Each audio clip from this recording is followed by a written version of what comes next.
আমার ইচ্ছে ছিল তোমায় রাখার, আমি পারিনি, আমি মধ্যবিত্ত বেকার।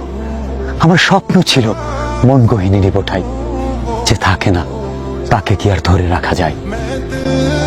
আসসালামু আলাইকুম।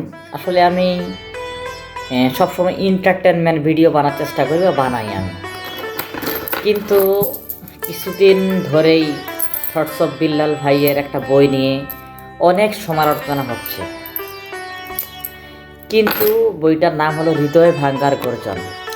আরে ভাই, তার বই সে 1,000 টাকা বিক্রি করুক বা 1 কোটি টাকা বিক্রি করুক, সেটা তার ব্যাপার। আপনারা নিচ্ছেন কেন? সে পাগল, আমি মানলাম সে পাগল। আর কিছু কিছু মানে মানুষ আছে এমন ধরনের কথা বলে, আরে ভাই থটস অফ বিল্লাল ভাইয়ার মতো হয়ে দেখান না। থটস অফ বিল্লাল ভাইয়ার মতো হতে গেলে আপনাকে আরেকবার জন্ম নিতে হবে, ঠিক আছে? কিন্তু তার সম্পর্কে যে আপনারা সবাই না, কিছু কিছু মানুষ আছে, ছেলে অথবা মেয়ে, তার নামে উল্টাপাল্টা গুজব ছড়াচ্ছে। তাতে কী লাভ? এই ভিউ বাড়াইয়া লাভটা কি? মানুষের সম্পর্কে সে ওয়েটার ছিল, কি ছিল আমরা দেখছি সবাই। তার যোগ্যতায় সে এতদূর আসছে আজকে, আপনার যোগ্যতায় না। অতএব সেই মানুষটার সম্পর্কে আপনি যে উল্টাপুল্টা আজে বাজে কথা বলতেছেন, এটা কি ঠিক? কিছু ভিউয়ের আশায় আপনি উল্টাপুল্টা কথা বলতেছেন কেন ভাই? মানুষটা তো ভালো কাজ করতেছে, সারা বাংলাদেশের মানুষ তাকে চেনে। শুধু বাংলাদেশের মানুষ না, বাইরের রাষ্ট্রও তাকে চেনে। তাকে আপনাদেরকে কে চেনে? সে একটা বই তৈরি করছে কষ্ট করে, সে 1,000 টাকা বিক্রি করুক না, তার ইচ্ছা, তার বই, আপনি নেবেন কেন? না নিলে তো আর সে বিক্রি করতো না। অতএব ভাইয়ের অতীত নিয়ে টানাটানি করা আসলে মোটেও ঠিক হচ্ছে না। সে যথেষ্ট পরিমাণ মানুষকে হেল্প করে।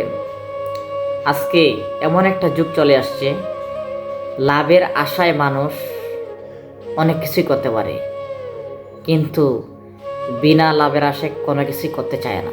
কিন্তু মানুষটা সারা বাংলাদেশ ঘুরে কিছু না কিছু মানুষকে হেল্প করে। তাতে কি স্বার্থ কি? তার ইনকাম আছে, তার একটা ভালো লাগা আছে, দেখেই মানুষকে সে গরিব দুঃখী মানুষের পাশে দাঁড়ায়। তাকে আমরা উৎসাহ না দিয়ে তার সম্পর্কে উল্টাপাল্টা কথা বলতেছি কেন? আজকে এই ভিডিওটা আমি বানাইতাম না। এই ভিডিওটা বানাচ্ছি শুধু একটু আগে একটা ভিডিও দেখছি, আমি নামটা উল্লেখ করতেছি না। আমি বলতেছে যে, এই থটস অফ বিল্লাহ, তুই কি হয়ে গেছিস? তুই তো কিছুদিন আগে ওয়েটার ছিলি, টেবিল মুছতি।